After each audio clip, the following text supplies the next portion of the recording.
Hey everyone, it's Stephanie again, and you are tuned into the review of Married at First Sight, Season 13, Episode 13. All right, before we get started, don't forget to click the subscribe button and the notification bell so you can be the first to find out when I post these videos. All right, let's get started. This week, the couples met with the experts separately. So they brought in Dr. Pepper and Pastor Cal, and they split the couples and they met with them and kind of talked about where they are. They have 3 weeks, I believe, 3 weeks before decision day.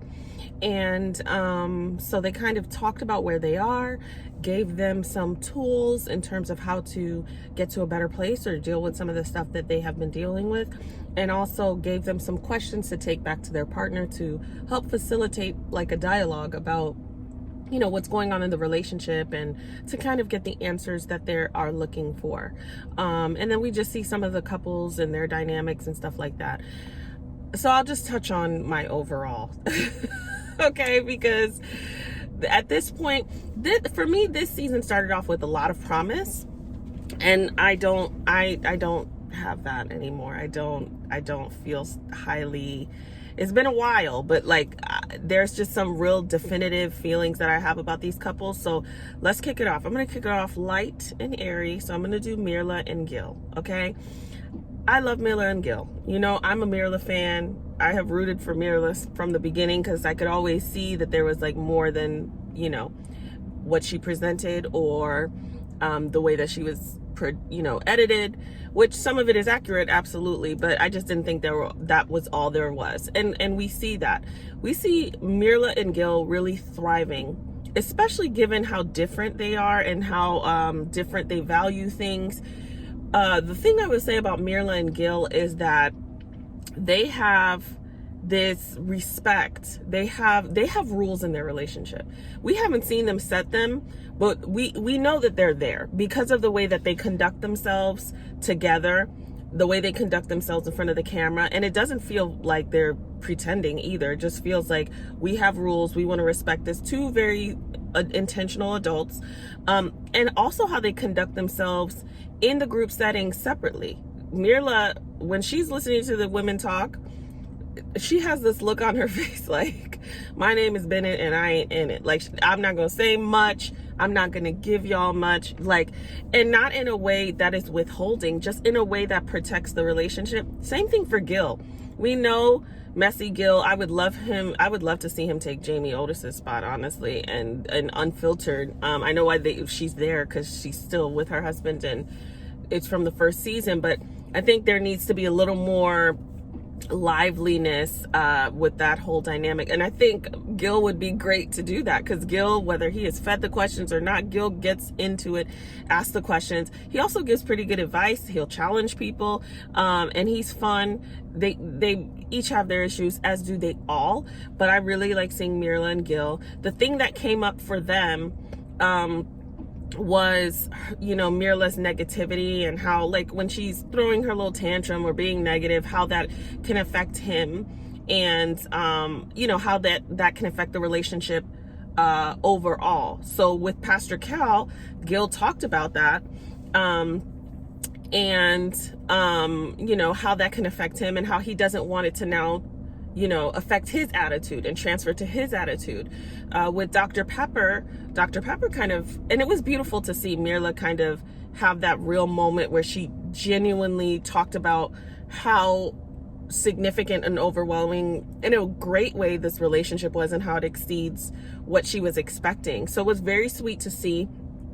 However, I thought it was hilarious that Mirla was a little tipsy the whole the whole interview and that whole time with Gil. It was hilarious to me, because Dr. Pepper even pointed it out, I know you were hanging out and brunching with your friends or something like that, and you can tell it's hilarious. We've all had one too many a mimosa with brunch with friends, and it was just funny to watch her be giggly in that way. But Dr. Pepper, even through the emotion, still held her accountable and saying, hey, long term, that's going to be really difficult, and it's going to weigh on your marriage, because that's going to be the overarching, emotion, and that just doesn't do well. And so we see them meet and kind of talk about that. And she asks, what can I do? What do you need from me? And he, answered that question for her. What I would advise also, if I was talking to the two of them, is that your spouse may feel a way about something. They might be triggered by something. They might just not like something. For the spouse who is that person, part of the struggle sometimes is that you want your spouse to feel the same way too. So if this person isn't upset or annoyed or ready to go, because she was saying something like, okay, well, sometimes as an introvert, I'm kind of done with people, I'm ready to go. I get that, because I'm that. And my husband's more of the extrovert. And so sometimes you're like ready to go and your spouse is on a different page. The important thing to note is, don't expect your spouse to feel the way that you feel, because sometimes the frustration comes from that this person doesn't feel how I feel, and now I need to make it known how dissatisfied I am. One of the big game changers for them is, don't be triggered by the fact that he's not ready to go, or don't be triggered by the fact that he's not upset like you are, or he's not annoyed like you are, because you have to still allow the person to be who they are and not infringe on your experience. Just like Gil's concern is that, hey, I don't want it to be this thing where it starts to change my attitude. Don't let it change your attitude, but also don't belittle kind of the way that she's feeling, because if there's something that's going on with her, then it's going on with her. If it bothers her, it bothers her. Just say, okay, well, like he said, don't let it project to other people. Cool. Give her some space. So babe, take the time you need. Don't try to change that on her end too, because there has to be room. That won't help. That won't be helpful, regardless of if she should or shouldn't. That won't be helpful. And it'll be like this finger pointing thing all the time. It's just kind of like, hey, you feel a certain way about something. Don't expect that I will feel that way, and don't be upset, and don't think that I need to feel the way you feel. So it's just more of like learning each other, communicating, giving each other the room to be each other, but also being helpful. Hey, how about this time if you aren't so upset about something, how about you do this, and maybe that'll take you out of it. When they talked about her liking him joking, and that helps, like little stuff like that will go a long way, and over time it'll get better, and over time you'll just assimilate to who that person is. So that is Marilyn and Gil. I'm rooting for them. I'm seeing a change that at the beginning I didn't think I would see with them, and you don't always end up with who you think you'll end up with, and they don't always start off in the manner that they end up in. People change, people evolve, people grow. When people find someone who's worth it for them, they naturally have an evolution. There's compromise there. I don't know that it'll work long term, but based on what I'm seeing, because I'm trying not to get caught up in the previews and all the things that I'm seeing online, based on what I'm seeing, I'm hopeful for them, and I would hope that they would work out if they can, be on the same page. So that's Marilyn Gil. Next we have, who do we have? Let's do Zach and Michaela. So Zach and Michaela, I'm just gonna wrap it up with them. Not the whole review, but I'm gonna wrap it up with them because there's too much here to even keep going back and forth about. Zach and Michaela are not gonna make it. And I think we've known that, and I didn't have high hopes for them after their whole debacle and going back and forth.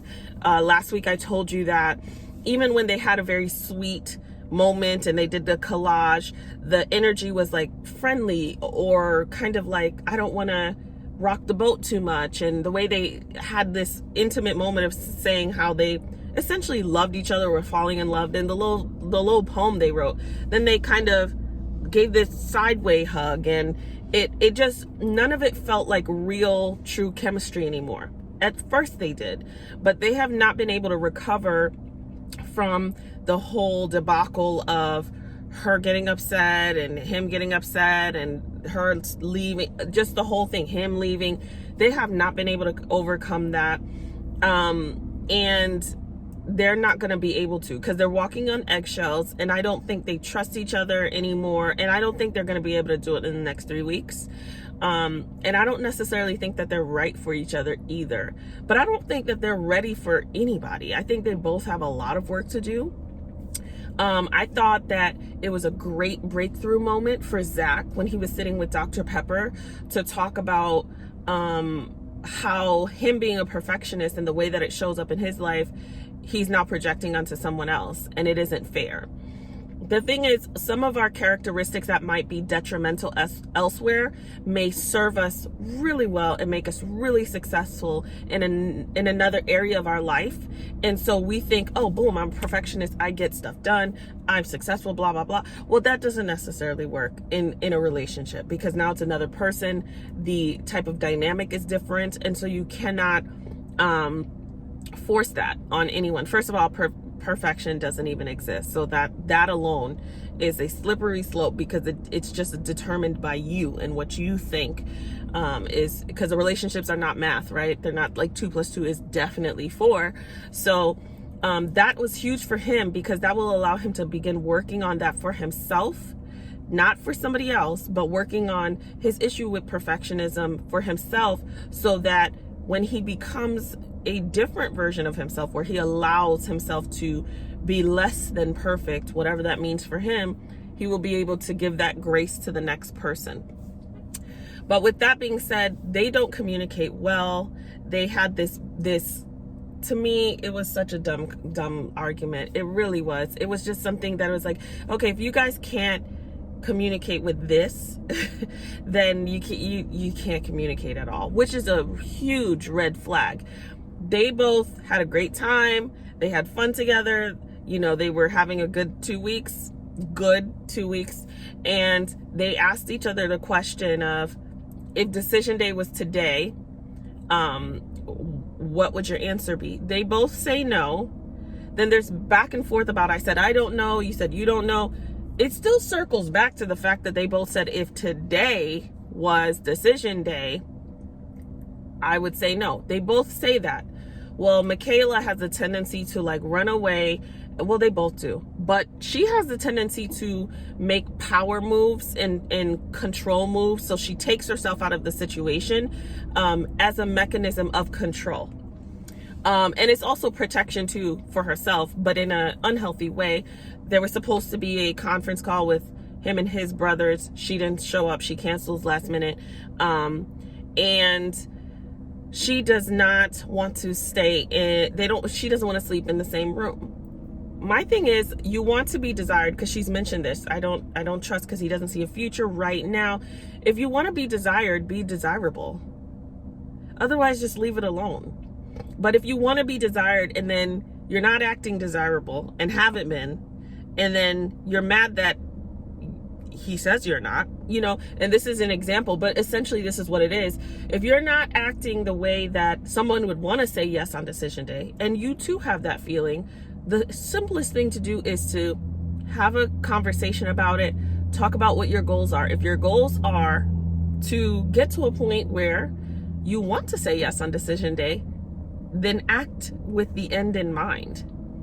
How can we be desirable to each other? How can we make this work? Because in marriage, even great marriages, long-term marriages, sometimes you're not desirable, because you get caught up in the minutia of life and things going on, and so much going on, that you have to kind of restart. You have to relight that flame every now and then, and do like almost like a thought stopping in the relationship, and let's start again.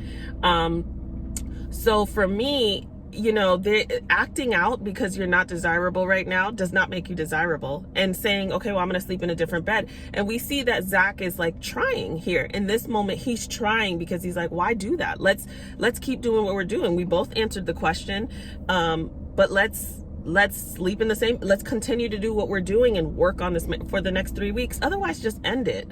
And it didn't go well. So then Zach decides to leave.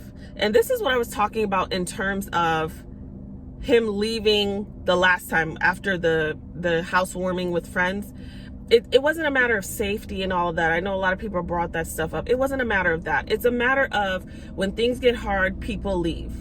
You show your commitment by staying there, because that's what you would do in a real marriage. Unless you are, unless your safety is threatened, you stay, because you can't just get up and go back to your apartment in real life. And if you're going to do that, then you shouldn't be married. I want to leave. So then he does what? He counters and he decides to leave. And I know a lot of people will say, well, she left, or she decided to do this. Okay, but somebody has to be the adult. Like two like people in a pissing contest in a marriage just makes for the end of a marriage very quickly. Like, somebody has to be mature, somebody has to take the lead, and it's not always going to be the same person every time. If it is, that will be a problem. But at some point, somebody has to say, you know what, I'm committed and I'm staying, and I'm going to do what I said I was going to do, because that is true commitment. Commitment is sticking to what you said you were going to do long after the great feeling that you had when you committed to it is gone. You know, it's long after the pomp and circumstance and the beautiful wedding and exciting reception and the sexy honeymoon. It's long after that you decide, I'm going to continue to be committed to my word, to this marriage, to you, whether I like it or not. And there are certain situations that, yeah, you know, of course, like, there are reasons why you would leave, you know, stuff like that. But those are extreme. They're not like, you said something I didn't like, well then forget it, I'm going to do this. Okay, well, forget it, I'm going to do this. That's like what kids do. So they both are wrong in that. For me, the way you act in the face of situations that are difficult says more about you. So a lot of people would say, well, she left, so why does Zach have to sit there? She's already done this. She's moved out twice. If Zach would have stood there, if Zach would have stayed there, that would have been beneficial for Zach as a man, as a person, because he would have just been able to stand on his commitment, period. Which means if we remove Michaela, because she's going to be gone anyway, and we put somebody else in, then he now has experience with sitting in things that are uncomfortable for him, and working through them, because it's about you, it's not about them. So to me, how you do some things is how you do all things. So even if it's not Michaela, the next person, he will do the same thing, just like she will do the same thing. So they both have to step it up for themselves, because if they step it up for themselves, then they'll be able to do it for whomever else is in the picture in the future, because they're not going to be together, let's be real, and they shouldn't. So that is Michaela and Zach. You know, I'm sure they'll be entertaining for the rest of the season, but they're not going to be together, and they shouldn't be together. And you know, 3 weeks from now it'll be a no, if they even get to that point. So that's Michaela and Zach. Now we have let's see, who should we do now? Brett and Ryan. So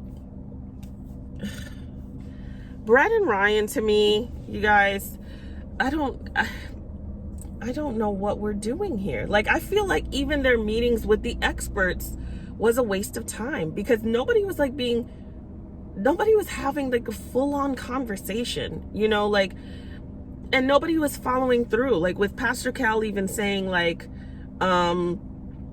you know, ask him, when did he know that this marriage was over? When did he decide it wasn't going to work? She's like, but she doesn't really want to ask him. Ryan doesn't really want to ask. Ryan doesn't really want to have the conversations. It's a lot of beating around the bush.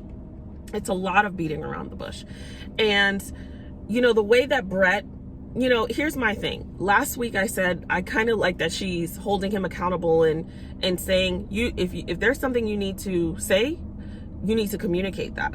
But at some point, now it's about you. So at some point you need to say, listen, I was waiting for you to kind of finally step up and communicate your feelings, but I don't see that this is going well. So in order to avoid this constant, you know, whatever we're doing, because what are we doing here? Like, we need to have a conversation. At some point, somebody has to do it. She's not doing it. She's waiting for him to do it. He's not going to do it. He's kind of being very coy. I mean, the message is there, but not very clear, not very direct. She meets with his sister. To me, she wasn't that helpful. I don't know.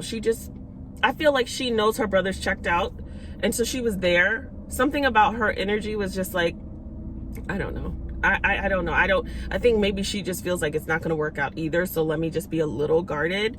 But she said, you know, he probably is thinking of someone that he, in his past or whatever. And then they leave it at that. Brett and Ryan are wasting each other's time. And Ryan's wasting more of Brett's time, because Brett is at least willing to try. And I think Ryan said he was willing to try, but I really think that he's willing to try because he wants to be a nice guy. and he doesn't want to hurt her. I do believe that, but in not doing what is evidently gonna be the case, because for me that's just what I see, it's hurtful even more.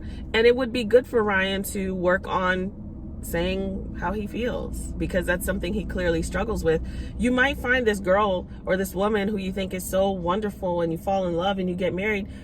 That terrible characteristic in a marriage will show up in this marriage to this dream girl that you have, and the marriage will suffer.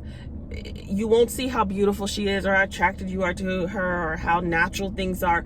The issue of not being able to communicate effectively, or communicate at all, really, because Ryan, I haven't seen much communication. He communicates more with the guys than he does with Brett. That will show up, because where you go, there you are. So you will be there in your marriage with this person that you really want to be with, still struggling with the inability to communicate your feelings, and they will come up. So Brett and Ryan are no-go for me as well. I'm just gonna go ahead and call that too. But they wanna keep trying, allegedly. So we will see that for the next few weeks. But I don't know. The way that I'm looking at a lot of these seasons is, what can we learn here? And that's my whole thing. Okay, we're watching this stuff, it's entertaining. The way that my brain works is like, what am I seeing here? What can I learn here? What am I doing? That I'm pointing the finger. What are we all doing? So that's it for Ryan and Brett. We can learn from Ryan and Brett. Nice people, not meant to be, and we're seeing that every single week. All right, next we have Rachel and Jose. So to me, Rachel and Jose, if they wouldn't have had that big decline in more Jose than Rachel, then I wouldn't have as much apprehension as I have for them, because I think that they genuinely enjoy each other. I think that Rachel is good at setting boundaries. I think she needs to dig her heels in a little bit more in terms of really, because Jose is overwhelming. And Jose, if you notice, the moment he sat down with Rachel after his meeting with the experts, he got right into it. The moment he sat down with the expert, he gets into it. Jose can present well. He's bubbly. He's personable. He'll get into it. He'll ask for what he can talk.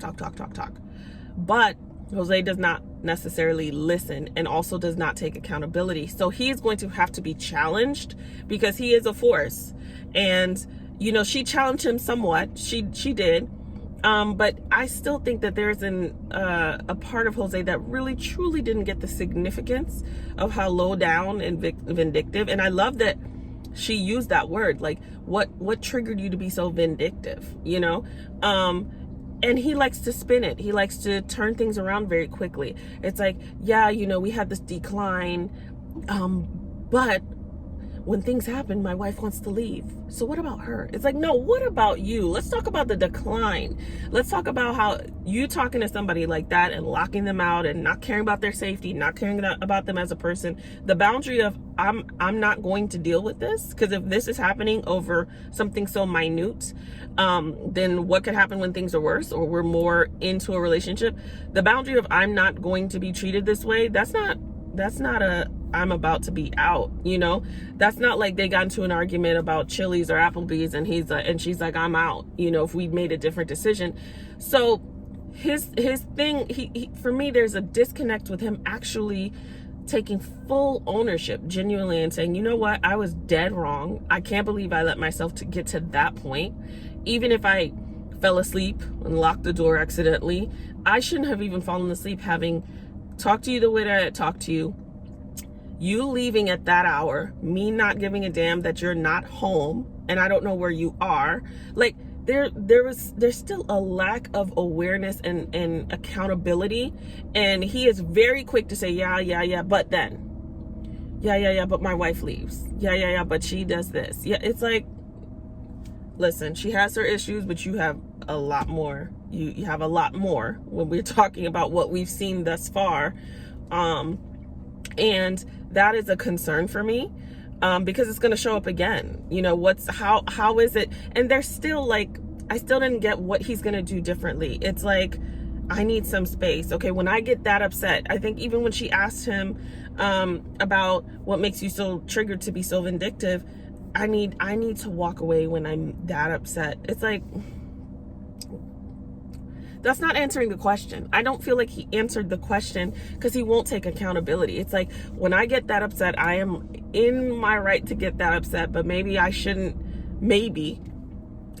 respond to you the way that I did. So I need to remove myself, because if I don't remove myself, then I am going to respond to you.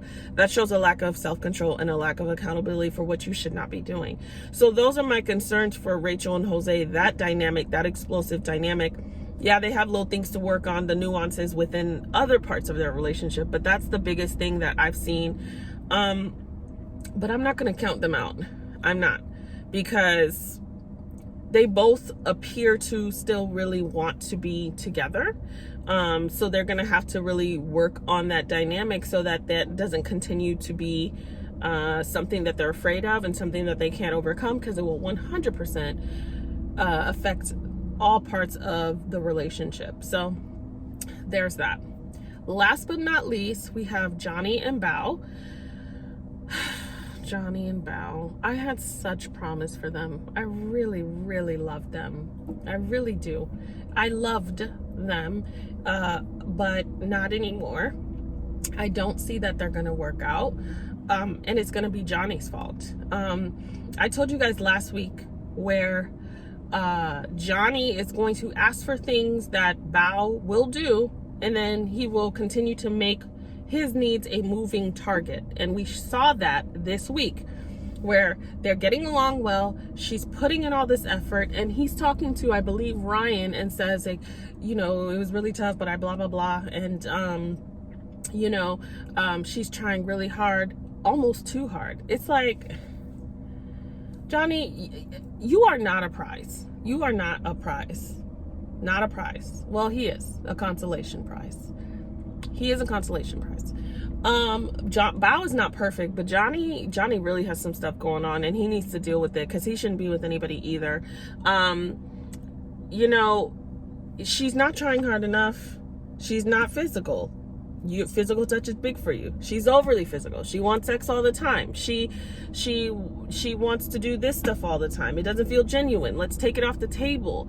Taking that off the table after you've done it, I don't feel like Johnny is honest about anything. I think he's just trying things out, and Bao is just collateral damage. Because if you guys have been intimate several times, and if we go back to the intimacy episode, they both were beaming about how great their experience was. But now, a few weeks later, he's not attracted to her. He wants to take it off the table. He doesn't really like her. He's really mean. He doesn't know what he wants. But Johnny doesn't like himself, okay? So if you don't like yourself, you can't like anybody else. He's really struggling within himself, whatever that has to do with, whatever issues he has, whatever anger he has, which he does. And unfortunately, he's taking it out on Bao. You know, nothing is going to be good enough. The moving target is that he does not want to be with her. I don't know that he could be with anybody. It's why he's been on a million first dates. Like, Johnny, the problem is not the first dates. The problem is you have been on a million first dates. So you're the common denominator here. She can't do anything right. And then this is the thing that really irritates me with Johnny. In public, at like fun events, he perks up with his wife. We saw that they had some blowout right before the what was it? Right before the housewarming. Then he had a housewarming, and it was like this great thing, and she was kind of like, okay. We saw another situation that they had, then they showed up, and he was like excited by it, an activity. Now they haven't been talking. He's been mean as hell, and then she shows up in this cheerleading outfit, and he comes over and hugs her. Like, what are you doing? What are you doing, Johnny? You don't deserve her. And I said it before, she could be such a great anchor, and he's completely sabotaging that relationship, but she will do better with someone else. Because Bao is consistent, and she is clear about what she wants.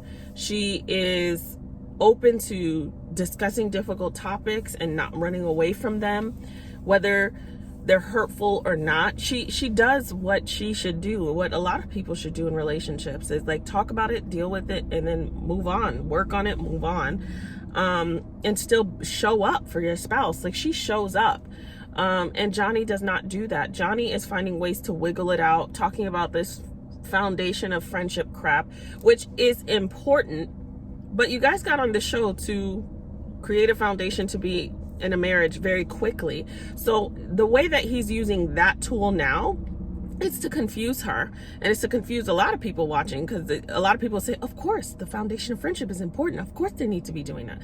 And she would say, of course we need to be doing that. But in this scenario, you don't want to get caught up in that because you don't have much time. And so the way he's using that is as a distraction to pretend like he is so committed to this marriage that he wants to create a foundation, but it's really so he can move far away from the intimacy aspect that would create the romantic part of the relationship. Like, to me, romantic relationships are friendships on fire. The fire is sex and intimacy. It's not, s'mores around a fireplace. That's the difference. Like, the difference is the intimacy that removes you from just friendship. He is trying to remove that small part instead of working on those things concurrently. So that's his way that to have an out. It's why he canceled her coming from his family stuff, because he didn't want the family to continue to get to know her, see how great she is, and then highlight what a jerk he is, although they probably already know. And so it's like, I don't want to be uncomfortable that my mom now keeps asking me, where's Bao? My family loves her, falls in love with her, and I can't, because I can't fall in love with myself. And now I'm held accountable. He doesn't want to be held accountable to being in the relationship with her. And although that's hurtful, it's probably going to be the best thing for her, because she deserves better. Justice for Bao. So that is my 2 cents on this week's episode. Let me know what you guys thought. As always, don't forget to click the subscribe button and comment and share, and I will see you guys next week. Everyone have a wonderful weekend.